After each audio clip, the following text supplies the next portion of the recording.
Welcome to JP study. భారతదేశ చరిత్ర, మధ్యయుగ చరిత్రలో భారతదేశ చరిత్రలో మధ్యయుగ చరిత్ర తెలుసుకుందాం. అందులో మొఘల్ సామ్రాజ్యం. ఇవి ఏపీపీఎస్సి, టీఎస్పీఎస్సి, గ్రూప్ 2కి, పోలీస్ ఉద్యోగాలకి, డిఎస్సి, కానిస్టేబుల్స్కి, ఆల్ కాంపిటేటివ్ ఎగ్జామ్స్కి యూజ్ అవుతుంది. ఒకసారి చూడండి. మొఘల్ సామ్రాజ్యం గురించి, మొఘల్ సామ్రాజ్యం టాపిక్ గురించి తెలుసుకుందాం. వీడియోలోకి వెళ్ళే ముందు please like, share, subscribe. Mughal సామ్రాజ్యం భారతదేశ చరిత్రలో మొఘల్ సామ్రాజ్యానికి విశిష్ట స్థానం ఉంది. 300 సంవత్సరాల ఢిల్లీ సుల్తాన్ల పాలనను అంతమొందించడమే కాకుండా భారత ఉపఖండంలో నూతన శకం ఆరంభానికి మొఘలులు నాంది పలికారు. భారత ఉపఖండంలో నూతన శకం ఆరంభానికి ఎవరు నాంది పలికారు? మొఘలులు. ఎన్ని సంవత్సరాలు ఢిల్లీ పాలన అంతమొందించారు మొఘళ్ళు? 300 సంవత్సరాల ఢిల్లీ సుల్తాన్ల పాలనను మొఘలులు అంతమొందించారు. సువిశాల సామ్రాజ్యం, పటిష్టమైన సైన్యం, ఆర్థికాభివృద్ధి, సాంస్కృతిక ప్రగతిని సాధించడం ద్వారా వీరు భారతీయ సంస్కృతి ఔన్నత్యానికి దోహదపడ్డారు. వీరు అంటే ఎవరు? మొఘలులు. సువిశాల సామ్రాజ్యాన్ని స్థాపించడంలో, పటిష్టమైన సైన్యాన్ని, ఆర్థికాభివృద్ధిని, సాంస్కృతిక ప్రగతిని సాధించడం ద్వారా మొఘళ్ళు భారతీయ సంస్కృతి యొక్క ఔన్నత్యానికి దోహదపడ్డారు. భారతదేశాన్ని క్రీస్తు శకం 1526 నుంచి క్రీస్తు శకం 1858 వరకు మొఘలులు పాలించారు. మొఘళ్ళు భారతదేశాన్ని ఎప్పటి నుంచి ఎప్పటి వరకు పాలించారు? క్రీస్తు శకం 1526 నుంచి క్రీస్తు శకం 1858 మధ్యకాలంలో మొఘళ్ళు పరిపాలించారు. బాబర్ నుంచి ఔరంగజేబు వరకు మొఘల్ పాలన గొప్పగా సాగిందని చరిత్రకారులు అభిప్రాయపడ్డారు. మొఘల్ పాలనను ప్రారంభించింది ఎవరు? సూరు వంశానికి చెందిన షేర్షా. షేర్షా ప్రవేశపెట్టిన పాలన, రెవెన్యూ, ఆర్థిక సంస్కరణనే అక్బర్ కొద్దిపాటి మార్పులతో కొనసాగించాడు. అందుకే షేర్షాను అక్బర్కు మార్గదర్శకుడిగా పేర్కొంటారు. ఇక మొఘల్ పరిపాలనా సంస్కరణలు ఏంటివో చూద్దాం. మొఘల్ పరిపాలనా సంస్కరణలో కేంద్ర పాలన, రాష్ట్ర పాలన, సైనిక పాలన, రెవెన్యూ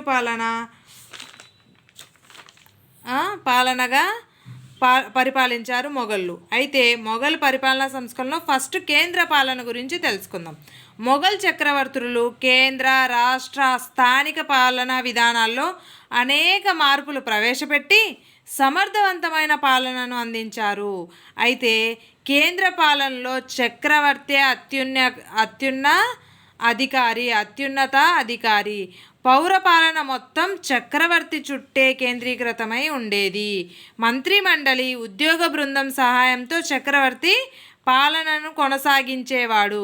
షేర్షా పరిపాలనా సౌలభ్యం కోసం రాజ్యాన్ని సర్కారులు, పరగణాలు, గ్రామాలుగా విభజించాడు.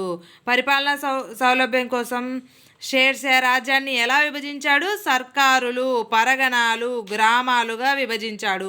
అయితే అక్బర్ కొద్దిపాటి మార్పులతో తన సామ్రాజ్యాన్ని సుబాలు, సర్కారులు, పరగణాలు, గ్రామాలు అనే భాగాలుగా ఏర్పాటు చేశారు. కేంద్ర మంత్రిమండలిలో వకీల్ ప్రధానమంత్రిగా, వజీర్ ఆర్థిక మంత్రిగా, మీర్ బక్షి యుద్ధ మంత్రిగా, మీర్ ఈ సదర్ దాన ధర్మాల మంత్రి, ప్రధాన కాజీ న్యాయశాఖ మంత్రి పరిపాలనలో చక్రవర్తికి సహాయపడేవారు. అంటే ఇప్పటి కాలంలో మనం ప్రధానమంత్రి, ఆర్థిక మంత్రి, యుద్ధ మంత్రి ఇలా అంటాము. అప్పుడు వకీల్, వజీర్, మీర్ బక్ష్, మీర్ ఈ సదర్, ప్రధాన కాజీ ఇలా పిలిచేవారు అనమాట. నెక్స్ట్ రాష్ట్ర పాలన గురించి చూస్తే షేర్షా సర్కారులు అనేక రాష్ట్రాలను ఏర్పాటు చేశాడు. అక్బర్ సుబాలు అనే ప్రత్యేక రాష్ట్రాలను ఏర్పాటు చేశాడు. అక్బర్ ఏం ఏర్పాటు చేశాడు?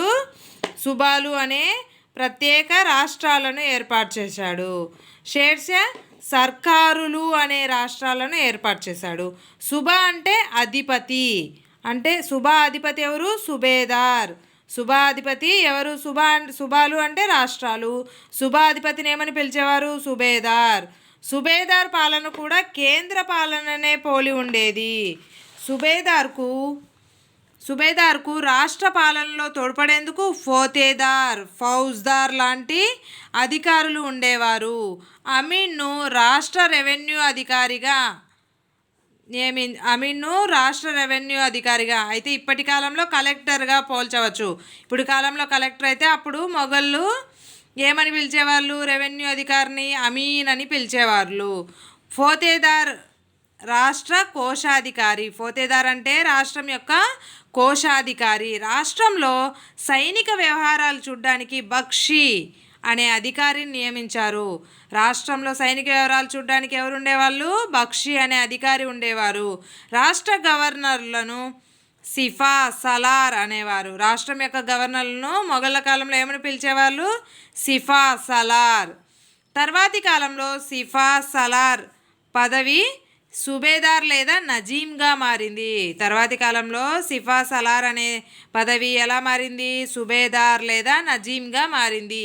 వీరితో పాటు కాజీ, సాదర్, ముతాసిబ్ లాంటి ఇతర అధికారులు కూడా రాష్ట్ర పాలనలో సహాయపడేవారు. చూడండి, రాష్ట్ర పాలనలో ఎవరెవరు సహాయపడేవారు? చక్రవర్తికి కాజీ, సాదర్, ముతాసిబ్ లాంటి మిగతా అధికారులు కూడా రాష్ట్ర పాలనలో సహాయపడేవారు. ఇక స్థానిక పాలన ఎలా ఉండేదంటే, మొఘలులు స్థానిక పాలనలో సర్కారులు, పరగణాలు, గ్రామాలతో పాటు మహల్స్, ఠాణాలు, పట్టణాలు, ఓడరేవులు లాంటి ఇతర పాలనా విభాగాలు కూడా ఉండేటివి. వేటిలో? స్థానిక పాలనలో ఏవేవి ఉండేవి? స్థానిక పాలనలో మహల్స్, ఠాణాలు, పట్టణాలు, ఓడరేవులు అనే ఇతర పాలనా విభాగాలు కూడా ఉండేటివి. సర్కారు అధిపతిని ఫౌజ్దార్ అని పిలిచేవారు. పరగణ అధిపతిని సిక్దార్ అని పిలిచేవారు. గ్రామ పాలనలో పట్వారీ, చౌకీదార్, ముకొద్దం లాంటి ఉద్యోగులు ఉండేవారు. గ్రామ పాలనలో ఎలాంటి ఉద్యోగులు ఉండేవాళ్ళు? పట్వారీ, చౌకీదార్, ముకొద్దం. ఇలా మొఘలులు తమ కాలంలో కేంద్రం నుంచి గ్రామం వరకు సమర్థవంతమైన పాలన అందించారు. చూడండి, ఇక నెక్స్ట్ వీడియోలో రెవెన్యూ పాలన గురించి చూద్దాం.